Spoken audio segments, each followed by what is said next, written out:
introduction in this. Don't stop, don't miss this. All you ladies pop your pussy like this. Shake your body, don't stop, don't miss this. All you ladies pop your pussy like this. What's up, friends? I'm J Maxwell. Welcome back to my channel. This is J Max Reacts. Today we're watching a video by cultural theorists that says Janet Jackson albums ranked worst to best. Let's see what happens.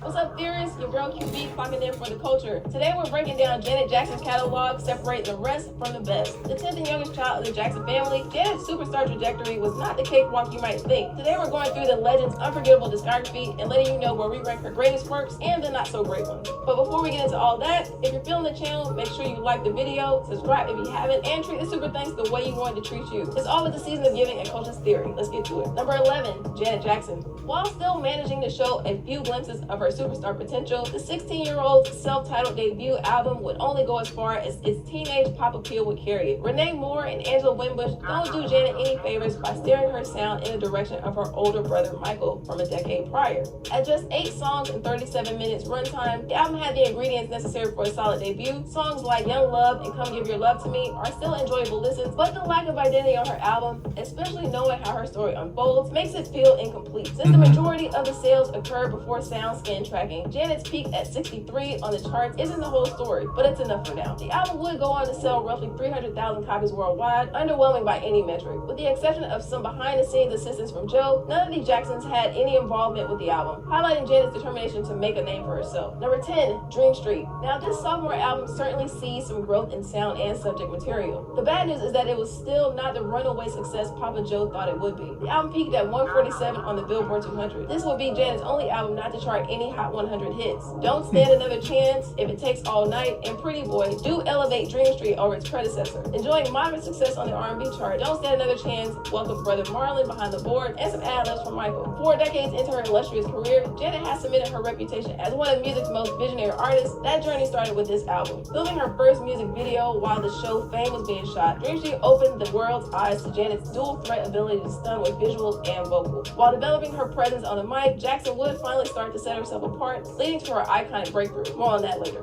Number 9, Discipline. Ironically, Jackson's 10th studio album sees her unrestrained in a manner we haven't seen her since Wouldn't You Mind. Following the exit of longtime producers Jimmy Jam and Terry Lewis, Janet employs a more futuristic electronic pop sound. Even the 2008 release would have to do it for the next 7 years, as Jackson stepped away from recording for her longest stretch yet. Janet masterfully guides listeners, threading the line between deliberate sex appeal and contemporary pop sound. Miss Jackson gets into the driver's seat one more time on the title track, while songs like Love and Roller Coaster show she can still dip into her delicate pop bag. Janet's collab with artists like Missy and Neo reflect 2000s creativity like baggy jeans and tall tees. They just couldn't miss. However, the album is interlude heavy, struggles with consistency, and Rock With You is an unnecessary instance of Janet comparing herself to Michael, despite 20 plus years of building her own legacy. Discipline fails to stand with some of her best material due to its loss of momentum. 10 albums in and we can see some chinks in the armor. Even though we didn't know it at the time, this would lay the groundwork for an even greater snapback. Number 8, 20YO. Commemorating the 20-year anniversary of Control, YO is a celebration of longevity and dominance. 9 albums in, her experience and ear for music made this victory lap even sweeter. Gems like With You, Call On Me, which peaked at 25 on the charts, and Roll With You reminded audiences around the world why Janet stood at the peak of the mountaintop for more than 3 decades. Little would edge her out for the #1 debut though with Release Therapy, while 20YO's 296,000 first week sales would be her lowest since the Velvet Rope. Jeez, the expectations of an icon. Take Care is underrated and probably deserves a spot on her Sensual Box playlist because Janet really channeled that love scene energy right here. The more contemporary R&B pop phase aimed to transition her sound and appeal to a newer,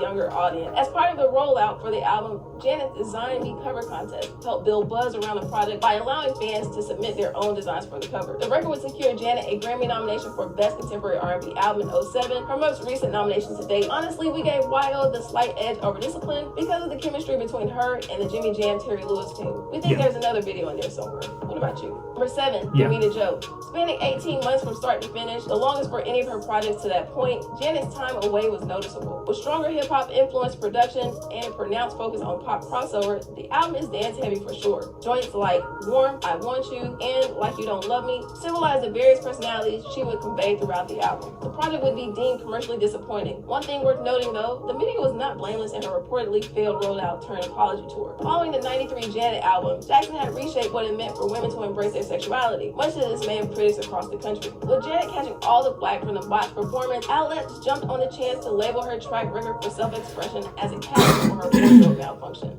We won't say they had it out for her, but there was a blatant imbalance of the coverage and culpability. So there's that. Now back to the track. All For You would see Janet reaching a different commercial stratosphere, which makes this sharp and dramatic decline in numbers all the more alarming. Rita Joe would be her first record since Dream Street not to top the charts, this time losing out to Confession. However, she picks up the momentum toward the end of the album, catching her stride on R&B junking and never looking back. Now, if the start of the album matched the latter portion, we surely would have ranked this one a spot or two higher. Ultimately, her 8th LP would account for 2 of her 21 Grammy nominations, but not see her walk away with any gold. It still sold 3 million copies worldwide though. Number 6, Unbreakable. Narrowly failing to crack our prestigious top 5, Unbreakable was crafted with energy and tension we haven't heard since All For You. Janet delivered one of her most consistent and concise projects following a 7-year gap in her musical resume. Notice we said music. While Miss Jackson was away from the mic, she was busy in front of the camera, starring in Why Did I Get Married To and For Colored Girls. Both were stellar performances if you ask us. On May 26, 2015, Janet's 49th birthday, the superstar would announce a new album and world tour. Reunited with Jimmy and Terry nearly 10 years after their last collaboration, she would waste no time taking her audience down her road of healing, self-discovery, and growth. The record would touch on everything from Janet's childhood to the grief she felt after her brother's untimely passing, giving the most in-depth view of the woman behind the music we've ever heard. Debuting at number 1 on the Billboard 200, Janet's re-emergence was met with both critical and commercial success. Released through her own record label and sporting a modest 2 features, Jackson's return to the spotlight was so significant because it was on her own terms. Her 40th entry on the Hot 100, No Sleep featuring J. Cole, After You Fall, and the title track all emphasized that great music is never unfashionable. With her 7th number 1 album, Janet became one of only 3 acts to top the charts in each of the last 4 decades. If that's not consistency, we don't know what is. Number 5, All For You. All For You, released amidst her separation from second husband, Renee Elizondo Jr., shows Janet at one of the most intimate and vulnerable points of her career. Despite the instability in both her personal and professional life, Janet still exudes seduction and sex appeal in ways we hadn't heard from her since her mononym project nearly a decade earlier. The album can certainly feel long-winded with 20 tracks and a runtime north of 70 minutes. Whether on an open letter to her ex like Truth, The Sunshine-Filled Better Days, or the number 1 smash title track,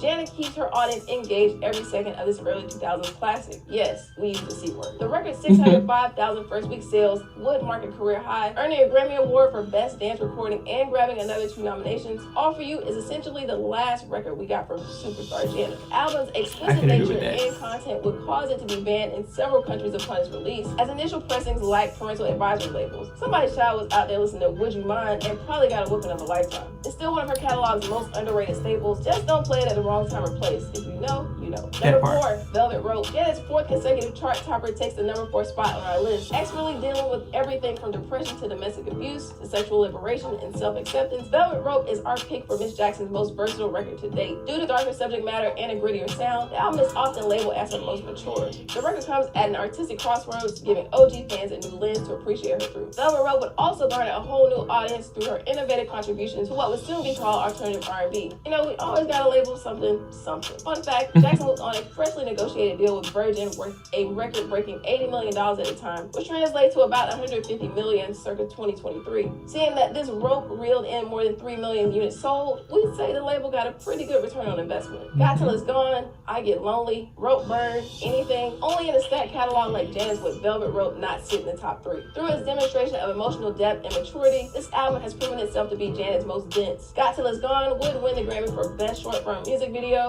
We don't know how she missed the nomination for Best R&B Album, but we digress. Number 3, Control. Janet's critical and commercial breakthrough 3rd album seemingly came out of nowhere, and not a moment too soon. With her management changing hands from Papa Joe to A&M exec John McClane, the annulment of her short-lived marriage to James DeBarge, and the introduction of Jimmy Jam and Terry Lewis, Janet quite literally had to establish that she was in control. And that she did, going from underwhelming freshman and sophomore efforts to international superstardom. More than being the forerunner of the new jack swing sound of the 80s, Control has been remembered as one of the most quintessential successful albums the genre has produced, boasting 5 top 5 hits and the first female artist to do so from one album. You heard us right. Her coming out party of her project had 5 songs that peaked within the top 5 on the Hot 100. Unbelievable even by today's standards. While the track list reads like a greatest hits, starting with the lead single, What Have You Done For Me Lately, then Nasty, where Janet goes from baby to Miss Jackson in a bar. Her first #1 hit, When I Think of You, title track Control, and Let's Wait a While. And we can't forget about the iconic videos to match, specifically the Pleasure Principle among them.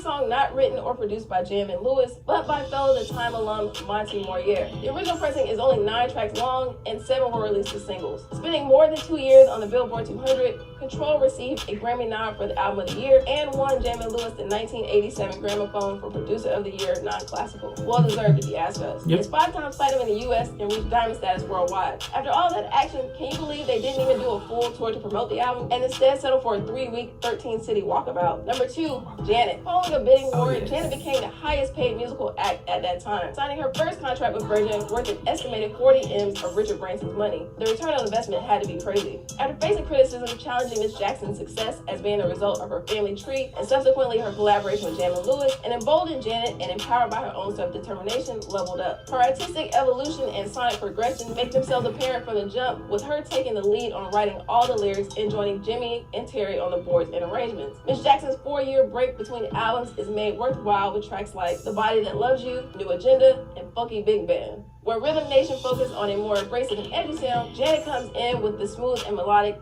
Here we also see her take her social activism a step further and cement her status as a singular talent and innovator. Hosting her 3rd straight chart-topping album and the first to debut at the Tip Top, Janet was home to a giant track list with 28 entries with 6 top 10 hits on the Hot 100. Janet is 6 times platinum, and That's the Way Love Goes would grab the Grammy for Best R&B Song, but lose out on the Best Female R&B Vocal Performance. Again, iconic imagery is another piece of this historic project, from the music videos to the cover art featuring a bare-chested Janet covered by her then husband's hand. An outfit a little harder to pull off than the one at the #1 spot. Number 1, Rhythm Nation. For sure. After experiencing groundbreaking success with her previous release, Janet and her team earned enough creative control to push back against the labels, rather than folding to executive pressure and turning out someone else's vision. Through her socially conscious material and visionary sound, Janet was already one of the biggest names in the industry at just 23 years old. While still battling to step outside her brother's long shadow, she had no problems putting up consistently impressive performances. With such a stacked catalog, there are a few options that could hold this top spot, but we feel that the staying power of the album alone put it in the upper echelon of her body of music. Jackson would become the first woman nominated for Producer of the Year, along with a plethora of other achievements and accolades. Accounting for a 1/3 of her total Grammy nominations, we think the numbers speak for themselves. Her unprecedented blend of sounds reimagined what was possible when artists blurred the lines between genre and artistry. Rhythm Nation was promoted with an accompanying 30-minute film that aired on MTV, winning Jackson the Grammy for Best Long-Form Music Video. She would also get a star on the Hollywood Walk of Fame, along with both handwritten lyrics to Rhythm Nation and her militaristic uniform for the video being preserved in the Rock and Roll Hall of Fame. Don't forget to mention it's also been selected by Library of Congress for its 2020 National Registry class. Truly a living legend. So the Black Cat's out of the bag. We really enjoyed giving Miss Jackson her flowers on this one. So let us know your thoughts down in the comments below. If you like this video, you know what to do.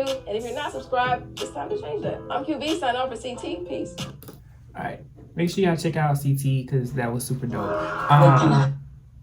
Make sure y'all check out CT because they're super dope. I love their content and how they rank albums. Y'all know Janet, I stand. My top 3 for sure would definitely be Rhythm Nation, Janet, and Velvet Rope. Velvet Rope is probably my favorite project, of them all. But yes, we love Janet. Like literally everybody you see now has some piece of some influence that came from her, and she's just incredible. We love and we stand her. Let me know your thoughts on this below. Comment, like, subscribe. Until next time, peace.